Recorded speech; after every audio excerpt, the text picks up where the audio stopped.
Bon voilà, on se retrouve à nouveau pour la chaîne pour une nouvelle vidéo. Là maintenant, vous commencez à reconnaître les lieux. Je suis à nouveau au CPN à Nancy et dans cette vidéo, on va parler du burn-out. Alors c'est parti, let's go!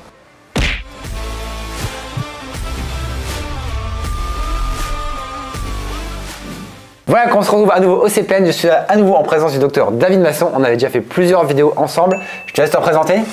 Bonjour FX, bonjour à tous et toutes. Je suis le docteur David Masson, je suis psychiatre ici au centre psychothérapique de Nancy. Et dans cette vidéo, on va parler de quelque chose qui peut toucher tout le monde. Il s'agit du burn-out.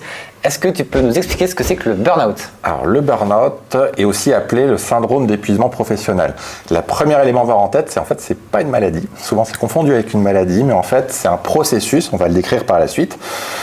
L'idée reçue aussi, beaucoup d'idées reçues autour du burn-out, qui est un mot complètement galvaudé, beaucoup utilisé aujourd'hui, qui peut désigner le fait d'être trop fatigué, d'avoir une charge de travail trop importante, ou même qui est utilisé aussi en termes de moquerie, voire de mépris, qui peut être reconnu comme identifié comme une marque de faiblesse ou de manque de professionnalisme. Donc c'est quelque chose qui n'est pas simple à porter, le burn-out. Et le burn-out, ça touche quelle catégorie ou quel type de personnes? Est-ce que c'est plus les hommes, les femmes, les personnes jeunes, les personnes âgées? Alors ça peut toucher tous les âges, toutes les professions, alors surtout les professions où il y a un engagement important, ou très chargé émotionnellement, de manière assez caractéristique, les métiers de soignants par exemple, où c'est le premier métier où ça a été décrit dans les années 70. Donc c'est essentiellement les infirmières, donc un tiers, on estime qu'à peu près un tiers des infirmiers qui sont en situation de burn-out. Un tiers? Ah ouais, c'est énorme. Ouais, okay. Mais ça peut être aussi les médecins, les pompiers, les travailleurs sociaux, les enseignants, les agriculteurs aussi, tout ce qui va être très très engageant d'un point de vue professionnel et qui va demander un investissement important. Et à partir de quel moment est-ce qu'on se dit, bah tiens, je suis peut-être en train de faire un burn-out? Quels sont les signes qui doivent se dire, bah je suis en train de débuter il faut avoir en tête que le burn-out, en fait, c'est un processus. En fait, on va s'épuiser au fur et à mesure. L'image souvent que je prends, c'est une allumette qui va brûler, se consumer progressivement jusqu'à ce qu'il n'y ait plus de quoi brûler, où on va s'effondrer. Et le principe, en fait, c'est de repérer ce processus en place où on va utiliser beaucoup d'énergie, trop d'énergie, et qui vont amener progressivement à l'épuisement par un engagement de plus en plus important. Mais est-ce qu'il y a des signes comme par exemple au niveau de l'humeur, au niveau du sommeil, au niveau... Alors les signes justement, il y en a de trois types. On est sur des éléments autour des aspects émotionnels, notamment de l'anxiété, de l'irritabilité, plus de colère, plus de tristesse, quelque chose qui est plus marqué d'un point de vue émotionnel. Ça peut être aussi des signes physiques, des douleurs, des céphalées, des problèmes digestifs, etc. Pas le trouble du sommeil aussi, avec des réveils précoces.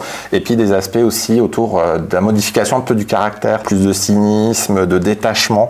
C'est des signes comme ça, mis bout à bout, qui peuvent être des signes d'alerte où il y a quelque chose qui se passe, et puis aussi avec une modification par rapport, je dirais, au tempérament habituel de la personne. Et le burn-out, est-ce que c'est quelque chose qui, par exemple, se déclenche progressivement et du jour au lendemain, tac, on se réveille un matin et on est en burn-out, et en gros, c'est la goutte qui fait déborder le vase, ou est-ce que c'est vraiment quelque chose de très progressif, et c'est un burn-out qui s'installe progressivement et qui est de plus en plus intense, jusqu'à peut-être au bout d'un moment se mettre en danger soi-même? Oui, c'est une excellente question. Le burn-out, ça tombe pas comme ça du ciel le jour au lendemain. On est sur un processus progressif. En plus, on est souvent sur des personnes qui sont engagées professionnellement, qui veulent se montrer fortes. Souvent, il y a cet aspect-là autour du tempérament très, très engagé qui fait que reconnaître que quelque chose ne va pas ou qu'on y va trop fort, on est en train de puiser dans ses ressources, c'est compliqué, ne serait-ce qu'en se rendre compte.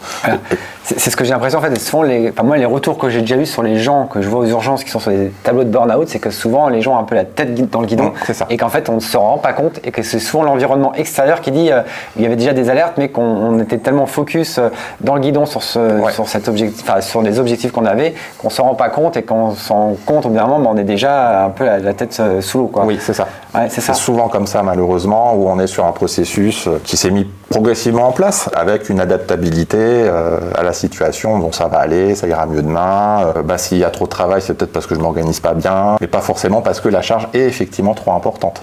Ok, et imaginons si on se rend compte, qu'on se pose la question, est-ce que je suis peut-être là en ce moment même en burn-out? Qu'est-ce qu'il faut faire?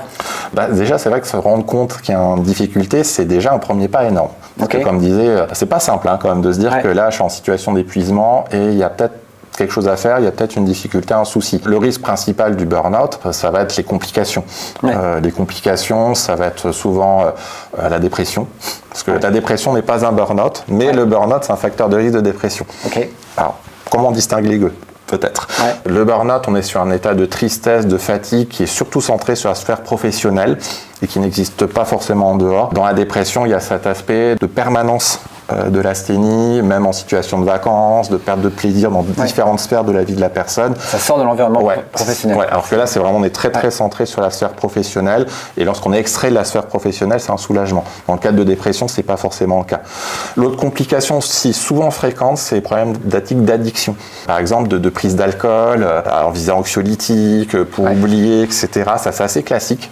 Commencer à prendre des produits pour tenir le coup. Il y a aussi l'aspect du risque suicidaire qui est présent. En tout cas, c'est à pas négliger. Et puis surtout, si le burn-out va au point où un matin, on n'arrive plus à se lever, là, on est dans le cadre de curatif, on n'est plus dans l'aspect préventif. L'enjeu, c'est aussi de pouvoir le repérer suffisamment tôt pour pas arriver jusqu'au moment où on est complètement cramé. Et justement, je pense que l'environnement, enfin en tout cas les collègues, jouent un rôle aussi important là dans cette prise de conscience, de dire oh là attention, là t'es peut-être en train de vriller un petit peu et il faut faire un peu attention à ça.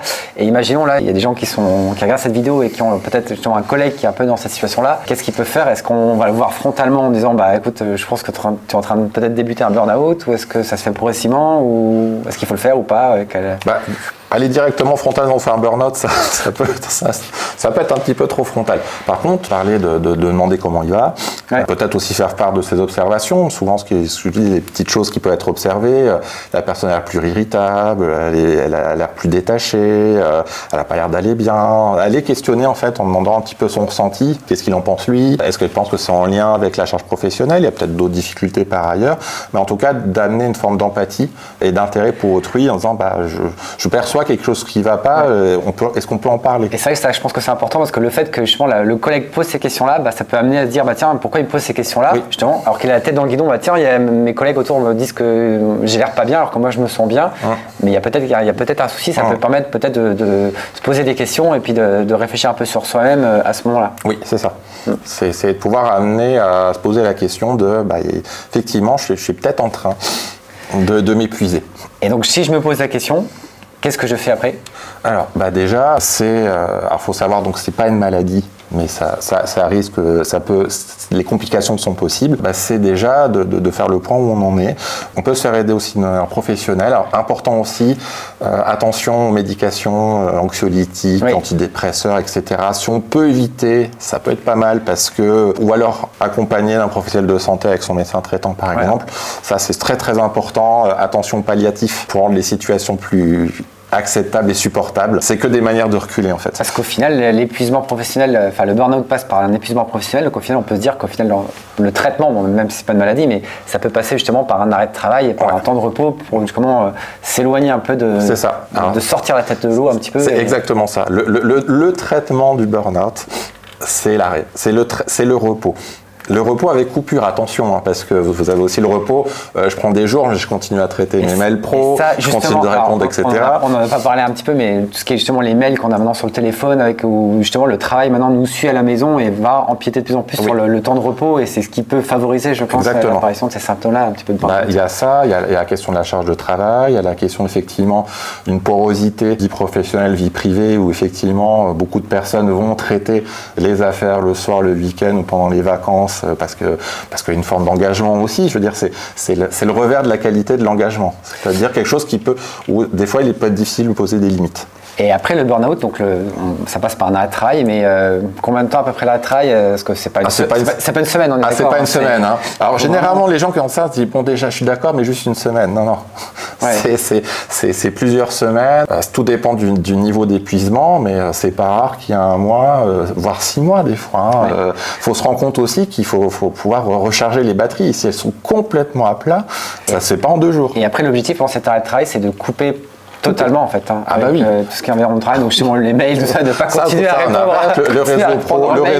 Le réseau pro coupe, et c'est pas si simple que ça. Hein. C'est pas si simple parce que même en vacances, lorsque on déconnecte un peu, des fois on déconnecte pas toujours, même il y a les messages d'alerte, mais des fois on peut être tenté quand même d'avoir un suivi un petit peu de loin sur ce qui se passe quand même. Donc ça c'est vrai que c'est difficile, hein, mais moi je sais très bien d'avoir une vraie déconnexion lorsqu'on est en vacances et puis de ne pas aller checker ses mails de temps en temps. Ça je pense que c'est pour tout le monde, donc oui. c'est important. C'est pareil. Donc là, on profite un peu de ce temps-là pour se ressourcer sur soi-même, sur couper. Et puis après, je pense que lorsque c'est le retour au niveau du travail, c'est d'éviter que ça recommence parce qu'on peut en faire plusieurs. C'est pas parce qu'on a fait un burn-out qu'on n'en refait pas. On peut éventuellement on n'est pas immunisé. Après, effectivement, on peut retomber dans cette boucle-là, effectivement, où il faut être particulièrement vigilant. Et après, je pense que l'objectif, c'est justement de mettre un peu des cadres pour éviter que ça recommence. Oui. Et est-ce que tu as peut-être des conseils ou des éléments pour éviter cet épuisement-là? Déjà, effectivement, c'est la question de la bonne répartition des tâches entre le privé et le professionnel, de garder des moments à soi, ça c'est très très très important, qui repose sur les choses importantes pour soi, qui ne sont pas du professionnel. Quand on parle de burn-out, souvent on parle des burn-out professionnels, mais le burn-out ça peut aussi toucher quand on est aidant. Par exemple, d'un parent vieillissant ou qui a des difficultés où il faut réaliser des compensations, des aides à domicile, il peut aussi y avoir ce débordement-là qui existe et on peut avoir ces caractéristiques de burn-out également. Donc il y a vraiment cet aspect de pouvoir séparer le temps, de pouvoir aussi voir ce qu'on peut faire, quelles limites on pose. Qu'est-ce qu'on peut faire, qu'est-ce qu'on ne peut pas faire. Attention aussi, on parlait de la charge mentale, des mails, etc. Pas hésiter à dire aussi à un moment, après 18h, je ne regarde pas, je ne regarde plus, je regarde le lendemain. Ça ne nécessite pas forcément de réponse immédiate. Et puis aussi, il y a aussi la question, surtout dans nos métiers, je dirais, des découpages de tâches, en fait, où on va voir le patient, on va répondre à un mail, on va répondre au téléphone, etc. Avec plein de micro-tâches comme ça. Et ça, c'est extrêmement fatigant de passer d'une tâche à l'autre. Comment est-ce qu'on répartit mieux la charge de travail qui nous incombe.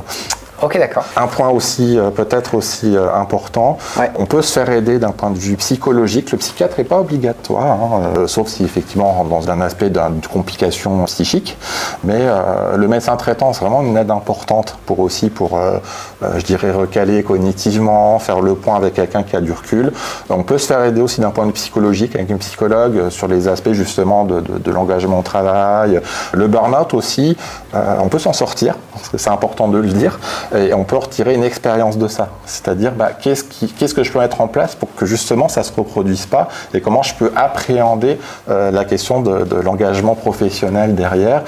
L'engagement professionnel, ça ne veut pas dire forcément s'y consacrer à 200%. Bon, merci David, c'était vraiment super intéressant. Comme d'habitude, si vous avez des questions, n'hésitez pas à les poser en commentaire. Vraiment, on y répondra avec grand plaisir. Comme d'habitude, vous savez maintenant, mettez le petit pouce pour me soutenir. Et moi, je vous dis à la prochaine. Salut! Merci beaucoup, salut!